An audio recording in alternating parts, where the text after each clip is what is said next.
وقال الله تبارك وتعالى في مقام آخر وقال الذين كفروا إن هذا إلا إفك افتراه وأعانه عليه قوم آخرون. وقال الله تبارك وتعالى في مقام آخر إنا نحن نزلنا الذكر وإنا له لحافظون. وقال النبي صلى الله عليه وسلم من قرأ القرآن فحفظه واستظهره وأحل حلاله وحرم حرامه أدخله الله الجنة وشفعه في 10 من أهل بيته كلهم قد وجبت له النار. کتابوں میں جو افضل ہے اسے قرآن کہتے ہیں. کتابوں میں جو افضل ہے اسے قرآن کہتے ہیں. اسے جس نے اتارا ہے اسے رحمان کہتے ہیں. سجا لے اپنے سینے میں جو اس کے 30 پاروں کو، سجا لے اپنے سینے میں جو اس کے 30 پاروں کو، زمانے بھر میں اس کو حافظ قرآن کہتے ہیں. میرے واجب الاحترام علماء کرام و قراء اعظام اور میرے محترم عزیز بھائیوں، بزرگوں اور دوستوں، میں نے آپ حضرات کے سامنے قرآن کریم کی 3 آیات تلاوت کی ہیں اور ذخیرہ احادیث میں سے اللہ کے نبی حضرت محمد مصطفیٰ احمد مجتبیٰ صلی اللہ علیہ وسلم کا ایک فرمان آپ حضرات کے سامنے پڑھا ہے. اللہ تعالیٰ سے دعا ہے کہ اللہ تعالیٰ مجھے حق سچ بات کہنے کی توفیق نصیب فرمائے، اور اگر ہمیں وہ سمجھ میں آ جائے تو عمل کرنے کی بھی توفیق نصیب فرمائے. آج کا یہ پروگرام، یہ جو مجلس ہے، یہ جو پروگرام منعقد کیا گیا ہے، یہ جو مجلس منعقد کی گئی ہے، یہ بڑی اعلیٰ مجلس ہے، یہ بڑا اعلیٰ پروگرام ہے، یہ بڑی بابرکت مجلس ہے. اب یہ کیوں؟ اس کی وجہ یہ ہے کہ آپ نے ان 21 تراویح کے اندر حافظ صاحب سے قرآن کریم کو سنا ہے، اور حافظ صاحب نے آپ کو قرآن کریم مکمل سنایا ہے. حافظ صاحب بھی مبارکباد کے مستحق ہیں اور آپ حضرات بھی مبارکباد کے مستحق ہیں. حافظ صاحب یہ مبارکباد کے مستحق اس وجہ سے ہیں کہ انہوں نے عظیم الشان کتاب، وہ عظیم الشان کتاب جس کو نازل کرنے والی ذات بھی اعلیٰ ہے، جس کو لے کے آنے والا بھی اعلیٰ ہے، اور جس پر 23 سالہ دور نبوت پہ نازل کی وہ بھی اعلیٰ ہے. وہ کتاب ان حافظ صاحب نے آپ کو 21 تراویح کے اندر 20 روزوں کے اندر آپ کو سنائی ہے، اور یہ مجلس اعلیٰ ہے۔ یہ مجلس کیوں اعلیٰ ہے؟ میں ایک دو مثالیں دے کے بات سمجھاؤں گا تو بات اچھے طریقے سے ذہن میں بیٹھے گی۔ آپ دیکھیں یہ مجلس کیوں اعلیٰ ہے۔ ایک اصول ذہن نشین کر لیں، وہ اصول کیا ہے؟ نسبت سے ہر شے کی قیمت بڑھ جاتی ہے، نسبت سے ہر شے کی قیمت بڑھ جاتی ہے۔ جب کسی شے کی نسبت اعلیٰ ہو تو اس کی قیمت بھی اعلیٰ ہوتی ہے، اور جب کسی شے کی نسبت کم ہو تو اس کی قیمت بھی گھٹ جاتی ہے۔ اب یہ مجلس کیوں اعلیٰ ہے؟ نمبر 1 مثال دینے لگا ہوں۔ اب دیکھیں گرمی کا مہینہ ہو، اور گرمی کے مہینے میں ہم اس مدرسے کے اندر بیٹھے ہوئے ہوں، اور گرمی کی وجہ سے مجھے بھی پسینہ آتا ہے اور آپ حضرات کو بھی پسینہ آتا ہے، لیکن یہ پسینہ ایسا ہے کہ جب مجھے پسینہ آئے اور میرا پسینہ آپ کے ساتھ لگے، یا آپ کو پسینہ آئے اور یہ میرے ساتھ لگے، تو اس کی وجہ سے بدبو اٹھتی ہے۔ لیکن جب یہی پسینہ میرے اور آپ کے نبی امام الانبیاء حضرت محمد مصطفیٰ احمد مجتبیٰ صلی اللہ علیہ وسلم کے جسم مبارک سے نکلتا ہے، یہ پسینہ نکلتا ہے، لیکن اس پسینے سے بدبو نہیں اٹھتی، بلکہ اس پسینے سے مشک و عنبر سے بھی اچھی خوشبو اٹھتی ہے۔ یہ بات میں نہیں کہتا، بلکہ شمائل ترمذی کے اندر روایت موجود ہے۔ حضرت انس رضی اللہ تعالی عنہ یہ صحابی رسول ہیں۔ حضرت انس رضی اللہ تعالی عنہ فرماتے ہیں وَلَا شَمَمْتُ مِسْكًا قَطُّ وَلَا عِطْرًا كَانَ أَطْيَبُ مِنْ عِرْقِ رسول اللہ صلی اللہ علیہ وسلم۔ حضرت انس فرماتے ہیں میں نے مشک و عنبر کی خوشبو کو بھی سونگھا ہے، میں نے اعلیٰ کوالٹی کی عطر کو بھی سونگھا ہے۔ میں نے جب خوشبو کو سونگھا، میں نے جب مشک و عنبر کو سونگھا ہے، بالکل جب اس کے بعد میں نے اللہ کے نبی حضرت محمد مصطفیٰ صلی اللہ علیہ وسلم کی خوشبو کو سونگھا ہے، تو مجھے پتہ چلا ہے جو خوشبو اللہ کے نبی کے پسینہ میں ہے وہ مشک و عنبر اور عطر کے اندر نہیں ہے۔ یہ خوشبو کیوں میں کی ہے؟ اب دیکھیں پسینہ ہے، پسینے کا اپنا کوئی کردار تو نہیں، پسینہ کوئی اتنی اچھی چیز تو نہیں۔ وہ اصول ذہن میں رکھیں، نسبت کی وجہ سے ہر شے کی قیمت بڑھ جاتی ہے، نسبت کی وجہ سے ہر شے کی قیمت بڑھ جاتی ہے۔ اب اس پسینے کی اپنی کوئی قیمت نہیں تھی، لیکن جب اس پسینے کی نسبت ہوئی ہے میرے اور آپ کے نبی حضرت محمد مصطفیٰ صلی اللہ علیہ وسلم کے مبارک جسم سے، تو اب اس کی قیمت بھی بڑھ گئی ہے، اب اس کی قیمت بھی بڑھ گئی ہے۔ میں ایک مثال اور دینا چاہتا ہوں تاکہ مثال کے ساتھ ہمارے ذہن میں یہ بات واضح طور پر اچھے طریقے سے یہ ذہن نشین ہو جائے۔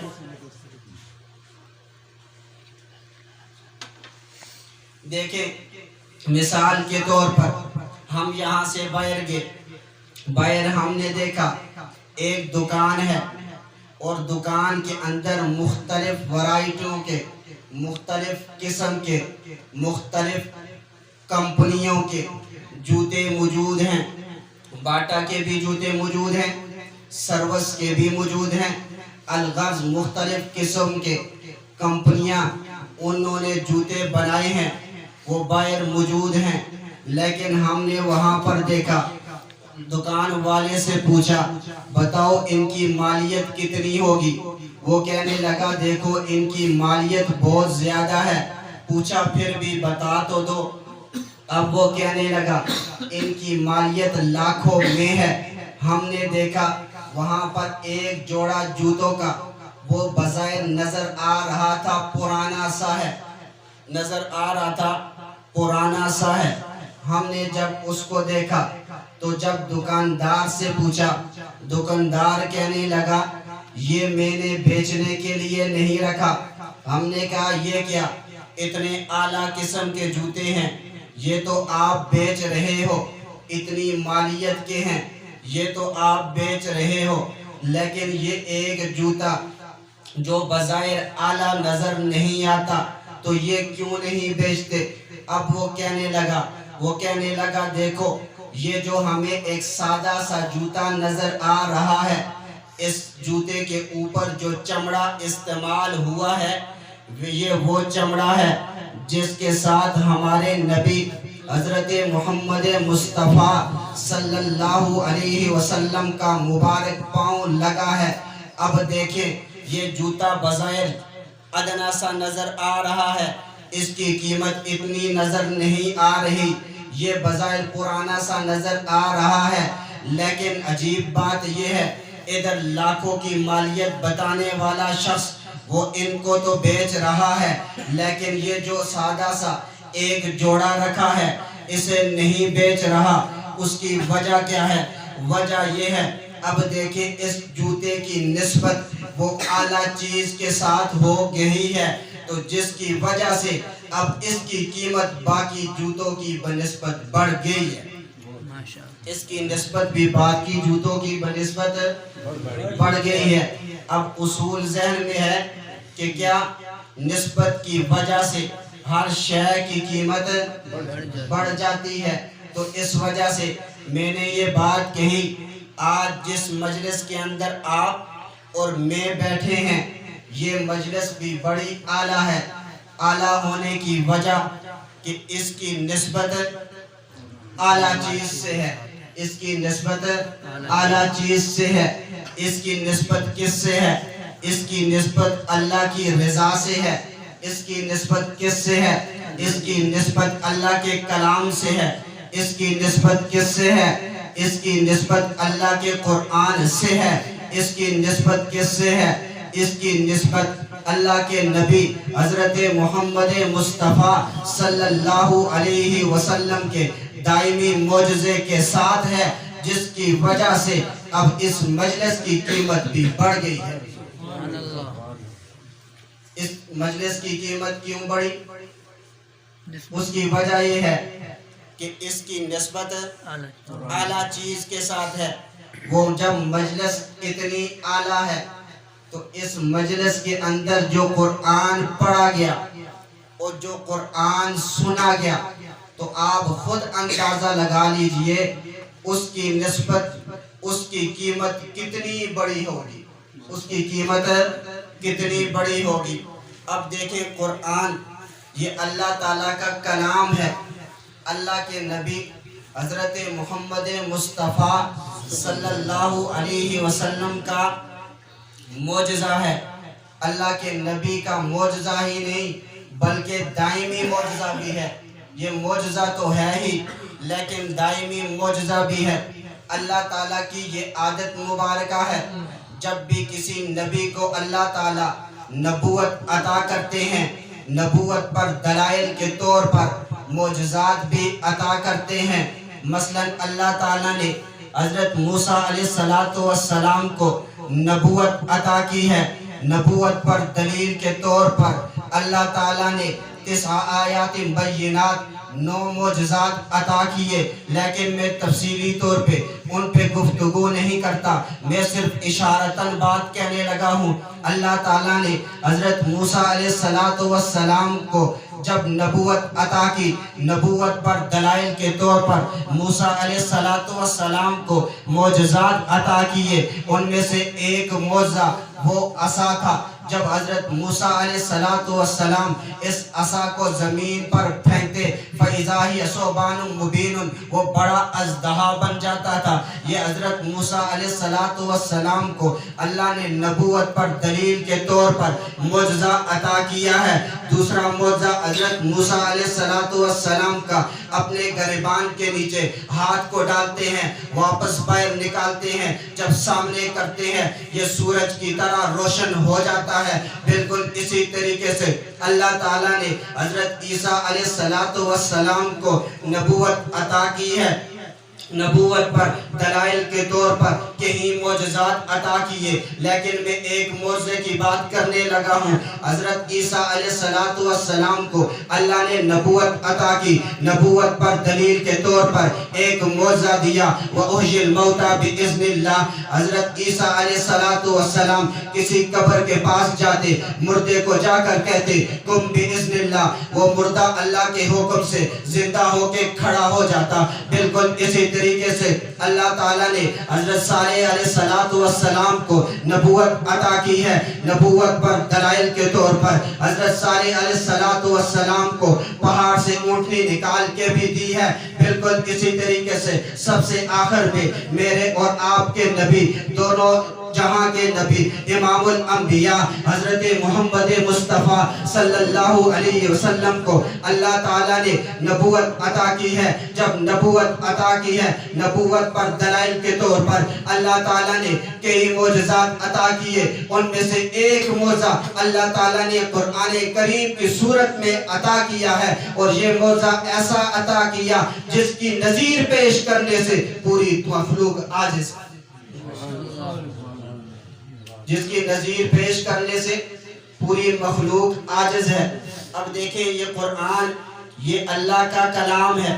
قرآن کیا ہے؟ اللہ کا کلام ہے۔ یہ قرآن اللہ کے نبی حضرت محمد مصطفیٰ صلی اللہ علیہ وسلم کا معجزہ ہے۔ یہ قرآن اللہ کا کلام ہے، مخلوق کا کلام نہیں، مخلوق کا کلام نہیں۔ جیسے اللہ تعالیٰ کی ذات قدیم ہے، ایسے اللہ کا کلام، یہ قرآن اللہ کی صفت ہے، یہ بھی قدیم ہے۔ جیسے اللہ کی ذات قدیم، ایسے ہی اللہ کی صفت قرآن یہ بھی قدیم ہے۔ یہ قرآن اللہ کا کلام ہے، مخلوق کا کلام نہیں ہے۔ یہی وجہ ہے جب کفار، جب کافر لوگ یہ بات کہنے لگے، مشرکین مکہ کہنے لگے وَقَالَ الَّذِينَ كَفَرُوا إِنْ هَذَا إِلَّا إِفْكٌ افْتَرَاهُ وَأَعَانَهُ عَلَيْهِ قَوْمٌ آخَرُونَ۔ یہ کفار کہنے لگے یہ قرآن اللہ کا کلام نہیں ہے، بلکہ یہ تو مخلوق کا کلام ہے۔ بلکہ یہ نبی ایسے کرتا ہے، رات کو بیٹھتا ہے ایک غلام کے پاس، جو غلام تھا اس کا نام اداس تھا، اب اس کے پاس یہ نبی بیٹھتا ہے، رات کو وہ املا کرواتا ہے، اللہ کا نبی اس کو لکھتا ہے، صبح آ کے لوگوں کو بتاتا ہے دیکھو نا رات کو اللہ تعالیٰ نے مجھ پر فلاں فلاں آیت نازل کی ہے۔ لیکن عجیب بات یہ ہے یہ اللہ کا کلام ہے، مخلوق کا کلام نہیں۔ جب مشرکین مکہ والے یہ نہ ماننے لگے تو انہوں نے یہ بات کہی یہ اللہ کا کلام نہیں ہے، مخلوق کا کلام ہے۔ تو اللہ تعالیٰ نے قرآن کریم کے اندر 4 چیلنج دیے ہیں، فرمایا تم یہ بات کہتے ہو یہ کلام میرا نہیں، یہ اللہ کا کلام نہیں ہے، یہ مخلوق کا کلام ہے، چلو پھر میرے بھی چیلنج ہے، سن لو۔ فرمایا فَأْتُوا بِمِثْلِ هَذَا الْقُرْآنِ، پہلا چیلنج یہ ہے اگر تم یہ بات کہتے ہو یہ اللہ کا کلام نہیں، جاؤ پھر ساری مخلوق جمع ہو کے اس قرآن کے مثل ایک قرآن لا کے دکھاؤ۔ لیکن کسی میں ہمت نہ ہوئی وہ قرآن کریم کے اس چیلنج کو قبول کر سکے۔ پھر اللہ تعالیٰ نے دوسرا چیلنج دیا، فرمایا کہ دیکھو جب تم قرآن کے مثل قرآن نہیں لا سکے چلو اس سے بھی آسانی پیدا کرتا ہوں، ایک چیلنج اور بھی دیتا ہوں۔ وہ چیلنج کیا ہے؟ فرمایا فَأْتُوا بِعَشْرِ سُوَرٍ مِّن مِثْلِهِ، چلو نا اگر پورا قرآن نہیں لا سکتے قرآن جیسی 10 صورتیں لے آؤ، یہ بھی لے آؤ، یہ بھی چیلنج ہے۔ لیکن کسی میں ہمت نہ ہوئی وہ قرآن جیسا قرآن لاتا، کسی میں ہمت نہ ہوئی وہ قرآن جیسی 10 صورتیں لاتا۔ پھر اللہ تعالیٰ نے تیسرا چیلنج کیا ہے، فرمایا دیکھو جب تم قرآن جیسا قرآن نہیں لا سکتے، قرآن کی 10 صورتوں جیسی 10 صورتیں نہیں لا سکتے، فَأْتُوا بِسُورَةٍ مِّن مِثْلِهِ، چلو قرآن کی سب سے چھوٹی صورت جسے سورہ کوثر کہتے ہیں، سورہ کوثر 3 آیات پر مشتمل ہے، 42 حروف ہیں، 3 مضامین ہے۔ سب سے پہلا مضمون اللہ کے نبی کا مقام، اللہ کے نبی کا مقام، فرمایا اِنَّا آتَيْنَاكَ الْكَوْثَرَ۔ نمبر 2 اللہ کے نبی کا مشن اور پروگرام، فرمایا فَصَلِّ لِرَبِّكَ وَانْحَرْ۔ نمبر 3 اللہ کے نبی کے دشمن کا انجام، فَصَلِّ إِنَّ شَانِئَكَ هُوَ الْأَبْتَرُ۔ فرمایا چلو تم قرآن پورا نہیں لا سکتے، 10 صورتیں بھی نہیں لا سکتے، قرآن کریم کے اندر جو سب سے چھوٹی صورت ہے، اس صورت جیسی فَأْتُوا بِسُورَةٍ مِّن مِثْلِهِ، اس قرآن کی چھوٹی صورت جیسی ایک صورت لے آؤ، لیکن کسی میں ہمت نہ ہوئی، وہ قرآن جیسا قرآن نہ لا سکا، لیکن کسی میں ہمت نہ ہوئی، وہ قرآن جیسی 10 صورتوں میں سے 10 صورتیں بھی نہیں لا سکا، لیکن کسی میں ایسے ہی ہمت بھی نہ ہوئی، وہ قرآن جیسی ایک صورت لاتا۔ اللہ تعالیٰ نے چوتھا چیلنج کیا،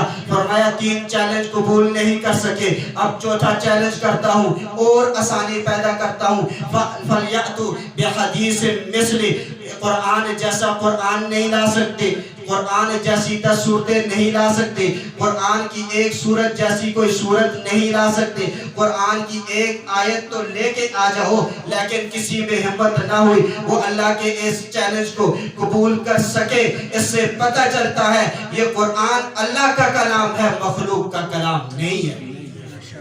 اس سے پتہ چلتا ہے یہ قرآن اللہ کا کلام ہے، مخلوق کا کلام نہیں۔ یہی وجہ ہے میں نے یہ بات کہی، یہ قرآن اللہ کا کلام ہے اور نبی کا معجزہ ہے، اور نبی کا معجزہ ہے۔ اب معجزہ کسے کہتے ہیں؟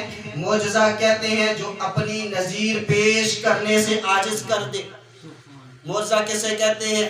جو اپنی نظیر پیش کرنے سے عاجز کر دے، جو اپنی مثل پیش کرنے سے مخلوق کو عاجز کر دے، اسے معجزہ کہتے ہیں۔ اور یہ قرآن اللہ کے نبی کا معجزہ ہے، اللہ کے نبی کا معجزہ ہے۔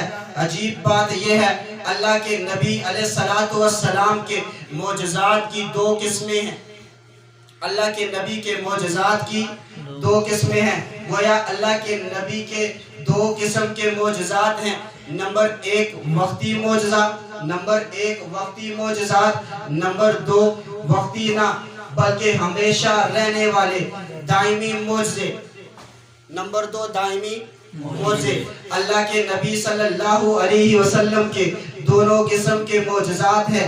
اب دیکھیں اللہ تعالیٰ نے حضرت موسیٰ کو نبوت عطا کی، لیکن موسیٰ علیہ السلام کو جو معجزہ دیا عصا کی صورت میں، یہ وقتی معجزہ تھا، ید بیضاء کی صورت میں یہ وقتی معجزہ تھا۔ حضرت عیسیٰ علیہ السلام کو جو اللہ نے معجزے دیے وہ بھی وقتی معجزے تھے۔ حضرت صالح علیہ السلام کو جو معجزے دیے وہ بھی وقتی معجزے تھے۔ ہمارے نبی حضرت محمد مصطفیٰ صلی اللہ علیہ وسلم کے اکثر معجزات یہ وقتی تھے۔ مثلا کیا ہے؟ اللہ کے نبی نے چاند کی طرف اشارہ کیا، چاند 2 ٹکڑوں میں تقسیم ہو گیا، ایک ٹکڑا مشرق میں چلا گیا، دوسرا مغرب کی جانب میں چلا گیا۔ اب یہ وقتی معجزہ ہے۔ اللہ کے نبی صلی اللہ علیہ وسلم کے ہاتھوں سے، ہاتھوں کی انگلیوں سے پانی کے چشمے جاری ہو گئے، یہ اللہ کے نبی کا وقتی معجزہ ہے۔ بالکل اسی طریقے سے اللہ کے نبی صلی اللہ علیہ وسلم نے جہاد کے موقع پر ایک صحابی کو کھجور کی ٹہنی دی، وہ تلوار بن جاتی ہے، یہ وقتی معجزہ ہے۔ بالکل اسی طریقے سے حضرت علی رضی اللہ تعالیٰ عنہ کی آنکھ میں تکلیف تھی، اللہ کے نبی نے اپنا لعاب مبارک حضرت علی کی آنکھ میں لگایا ہے، شفا مل گئی ہے، یہ وقتی معجزہ ہے۔ اور یہ لعاب حضرت ابو بکر صدیق رضی اللہ تعالیٰ عنہ کی ایڑی پہ لگایا ہے، شفا مل گئی ہے، یہ وقتی معجزہ ہے۔ اللہ کے نبی صلی اللہ علیہ وسلم پہاڑوں کے پاس سے گزر رہے ہیں، پہاڑوں کے جو پتھر ہیں انہوں نے اللہ کے نبی کو سلام کیا، یہ وقتی معجزہ تھا۔ درخت پہ انہوں نے مرحبا کہا، یہ وقتی معجزہ ہے۔ الغرض اللہ کے نبی صلی اللہ علیہ وسلم کے بہت سارے معجزات، اکثر معجزات یہ وقتی تھے، لیکن اللہ کے نبی کی نبوت وہ وقتی نہیں تھی بلکہ وہ دائمی تھی۔ وہ کسی علاقے کے ساتھ مقید نہیں تھی، کسی بستی کے ساتھ مقید نہیں تھی، بلکہ اللہ کے نبی حضرت محمد مصطفیٰ صلی اللہ علیہ وسلم کی نبوت یہ دائمی اور ابدی تھی۔ یہی وجہ ہے کہ جب اللہ تعالیٰ نے ان کو نبوت دائمی اور ابدی دی ہے، اب دلیل بھی ایسی دینی تھی جو ابدی ہوتی، جیسے نبوت دائمی تھی ایسے ہی دلیل بھی ابدی دینی تھی۔ اللہ تعالیٰ نے وہ دلیل جو ہے وہ قرآن کی صورت میں دے کر یہ اعلان کر دیا ہے، اے اللہ، ہے میرے محبوب، ہے نبی، ہے خاتم الانبیاء حضرت محمد مصطفیٰ صلی اللہ علیہ وسلم، جیسے تیری نبوت یہ دائمی اور ابدی ہے، ایسے ہی تجھے جو قرآن کی صورت میں معجزہ دیا ہے یہ بھی دائمی اور ابدی ہے، یہ بھی دائمی اور ابدی ہے۔ اس سے پتہ چلتا ہے یہ قرآن اللہ کے نبی کا معجزہ ہی نہیں بلکہ دائمی معجزہ ہے، معجزہ ہی نہیں بلکہ دائمی معجزہ ہے۔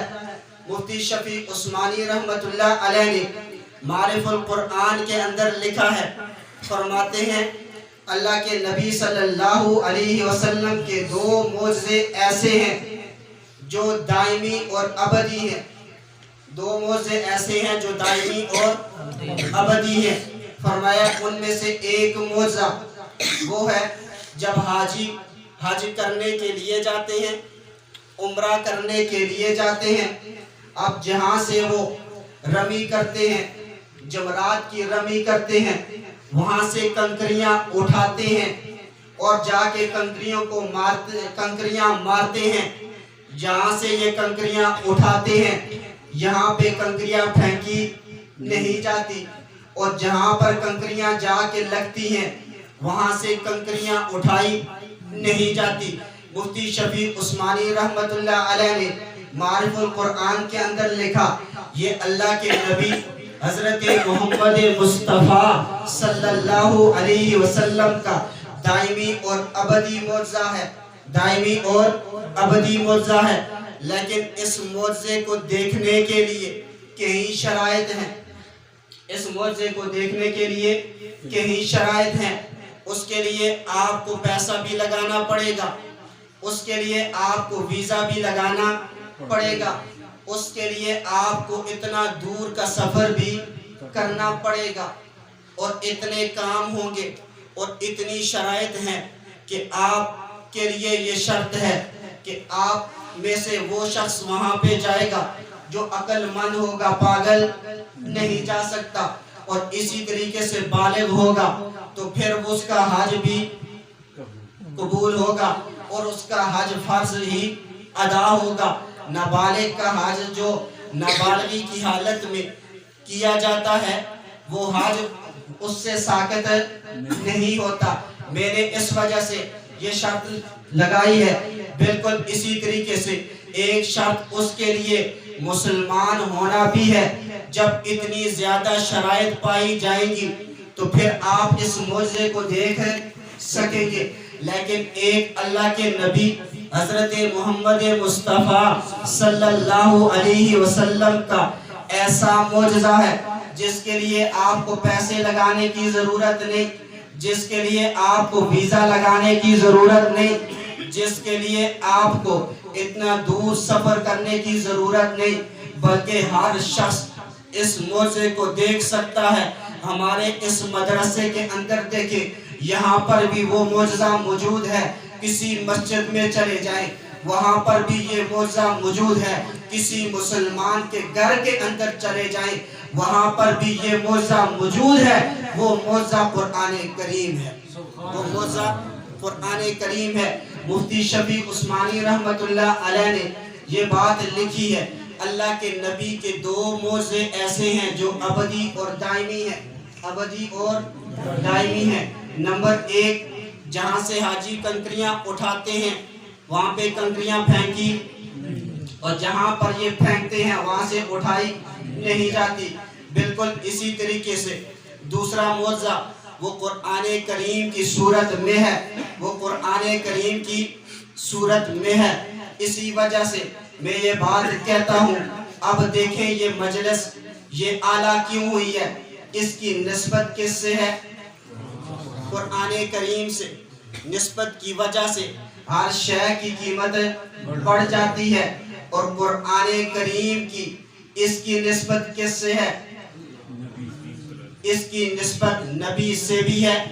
اس کی نسبت خدا سے بھی ہے. نبی سے نسبت اس وجہ سے یہ نبی علیہ السلام کا معجزہ ہے. اور اس کی نسبت خدا سے اس وجہ سے کہ یہ قرآن اللہ کا کلام ہے. یہ قرآن اللہ کا کلام ہے، مخلوق کا کلام نہیں ہے، یہ اللہ کا کلام ہے. اسی وجہ سے اللہ تعالیٰ نے اس کی حفاظت کا ذمہ بھی لیا ہے. فرمایا اِنَّا نَحْنُ نَزَّلْنَا الذِّكْرَ وَإِنَّا لَهُ لَحَافِظُونَ. ہم ہی اس ذکر کو اتارنے والے ہیں اور ہم ہی اس کی حفاظت کا ذمہ بھی لیتے ہیں. میں ایک دو تین نقطوں کی بات کرتا ہوں. اب دیکھیں فرمایا اِنَّا نَحْنُ، اِنَّا نَحْنُ ہم نے اتارا ہے. اللہ تعالیٰ کی ذات ایک ہے یا زیادہ؟ تو پھر نحنو کیوں فرمایا؟ انا کہنا چاہیے تھا. کیوں؟ انا ایک پر دلالت کرتا ہے. یہ طلباء سمجھتے ہوں گے اور علماء بھی سمجھتے ہیں. تو فرمایا انا نحنو، ہم نے اس کو اتارا. اس کی وجہ کیا ہے؟ دیکھیں آج کل کے بادشاہوں کو بھی دیکھ لیں. جب وہ کوئی کام کرتے ہیں، مثلا کسی نے موٹر وے بنا دیا، اب اس سے پوچھا جائے یہ موٹر وے کس نے بنایا ہے، تو وہ کیا کہتا ہے؟ ہم نے بنایا ہے، ہم نے بنایا ہے. حالانکہ اس نے بنایا تو نہیں ہوتا، لیکن چونکہ آرڈر اس کا تھا، اس کی سرپرستی میں ہوا ہے، تو اس وجہ سے کہتے ہیں کہ ہم نے یہ موٹر وے بنایا ہے. جب یہ ادنا قسم کے بادشاہ یہ اپنے لیے